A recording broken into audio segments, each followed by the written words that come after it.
hoy cuando comenzábamos este primera mañana allí por la hora 7 que íbamos a hablar de aniversarios que ha traído este mes de noviembre y tiene que ver justamente con los 35 años de trabajo que conmemora, que festeja la gente del Movimiento Los Sin Techo. Le voy a agradecer este tiempo a quien nos acompaña, nuestro invitado, José Luis Salazar. José Luis, ¿cómo estás? ¿Qué tal, Gustavo? Muy bien, muchas gracias. 35 años trabajando para mejorar la calidad de vida de muchos santafesinos que no tienen acceso a muchas cuestiones relacionadas con esa mejor calidad de vida, ¿no? El hábitat.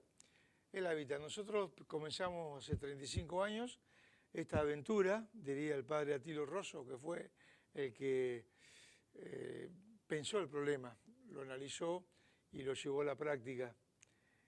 Atilio pensaba que era posible transformar la realidad, no contener, sino transformar la realidad desde la realidad misma de los marginados, de los postergados, de los excluidos, los que están afuera del sistema.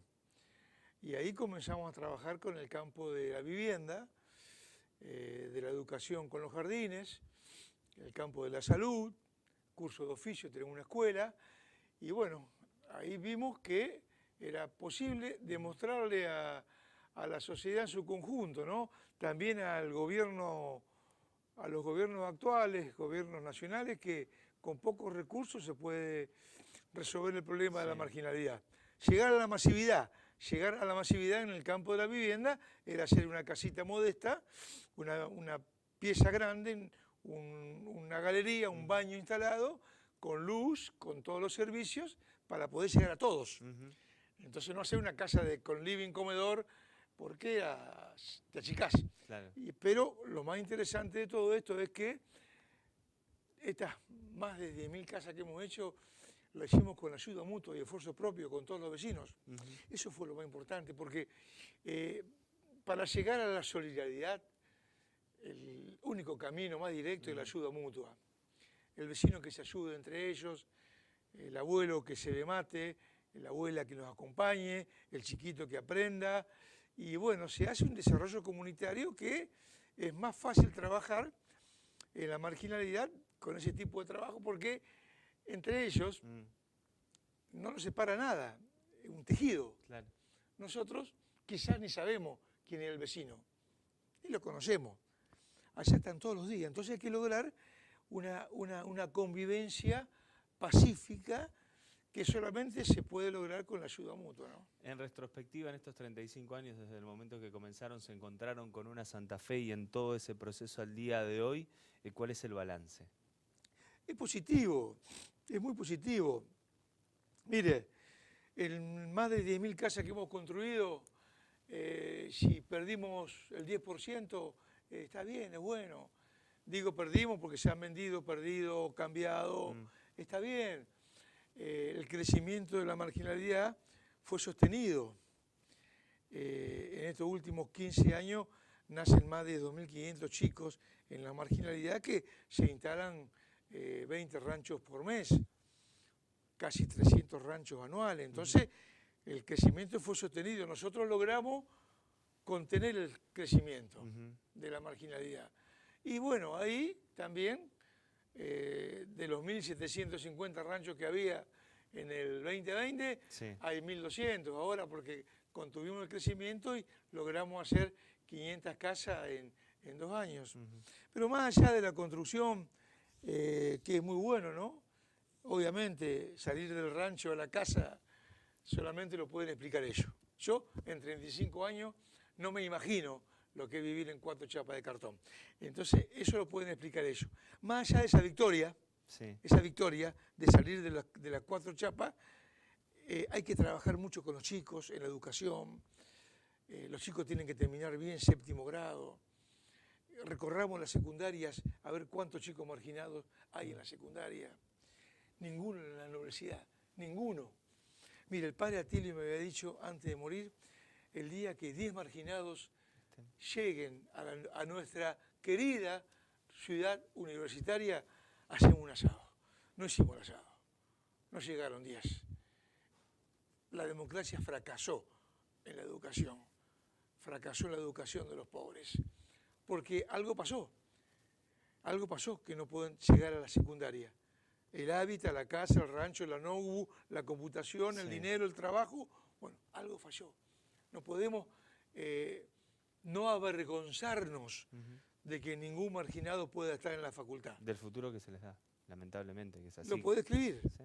al futuro lo puede escribir. Si el último corte que termina en el 2023, vamos a ver cuántos chicos terminan con séptimo grado real, al de mi hijo o al de mi hijo. Vamos a ver. El objetivo fundamental planteado para los próximos años es ese, ¿no? Llegar con todo al sistema educativo. Nosotros tenemos 20 jardines.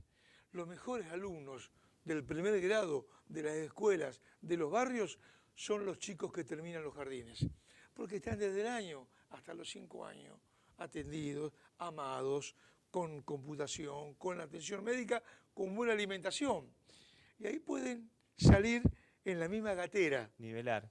Claro, como mi hijo, y después peleémosla para que terminemos la primaria. Hay un proyecto muy interesante que se llama Primero mi primaria, que estamos siguiendo a los chicos para que terminen bien la primaria. Y después lo otro, bueno, tenemos que lograr de que los chicos terminen quinto año. Ayer en el acto entregamos las NOU a muchas mujeres que terminaron el secundario virtual. Es otra victoria.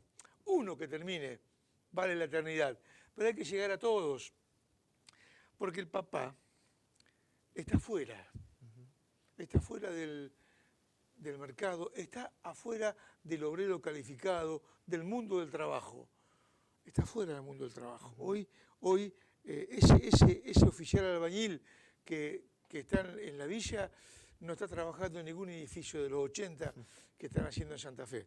Entonces, ¿qué pasa? Hay que trabajar con los chicos. Es más, la indigencia, otro tema muy serio que lo venimos militando. El tema de la indigencia. En Santa Fe hay más de 10 familias que no tienen para comer, que no llegan a los 49.000 pesos para alimentarse, que las 12.700 calorías de los adultos, 2 adultos y 2 chicos, 1.880 calorías no les llegan. Entonces, ¿para qué vamos a hablar de educación, de trabajo, de salud, si no se alimentan? No llegan, les faltan 20.000 pesos. Lo hemos militado, hemos buscado una asignación a la indigencia, de cualquier manera, pero bueno, la estamos peleando todavía porque es una deuda que hay que cumplir. Porque el corazón, el alma es de los pobres, es poder alimentarse. Usted, Gustavo, sabe lo que haría si hoy sale de su ranchito o de su casita del movimiento y su hijo no tiene para comer. Yo sé lo que usted haría. Usted sabe lo que yo haría. Sí. Entonces no hay que ser sociólogo para darte cuenta que hay que resolver este problema. De base. José Luis, gracias por este tiempo, gracias por el trabajo que hacen desde el movimiento Los Sin Techos, gracias por estar, por ocuparse y por preocuparse, para brindar esa herramienta y generar ese eslabón que se perdió en el medio. Sí, le agradezco, no hay mucho que festejar, pero sí, amamos este trabajo de 35 años porque lo ideal sería que el movimiento no existiera, de que los chicos coman en su casa con su papá, con su mamá, pero estamos trabajando. Voy a terminar con una síntesis de Atilio Rosso, que fue un militante del amor al prójimo. Él siempre decía, hay que quebrar la herencia de la pobreza, quebrarla como sea, porque la inequidad que es injusta desde su raíz es un caldo de cultivo que genera violencia, genera odio, genera rencor. Ese caldo de cultivo no es porque los pobres sean culpables, sino porque la inequidad es violenta de su raíz y es injusta. José Luis, muchas gracias. Gracias a ustedes.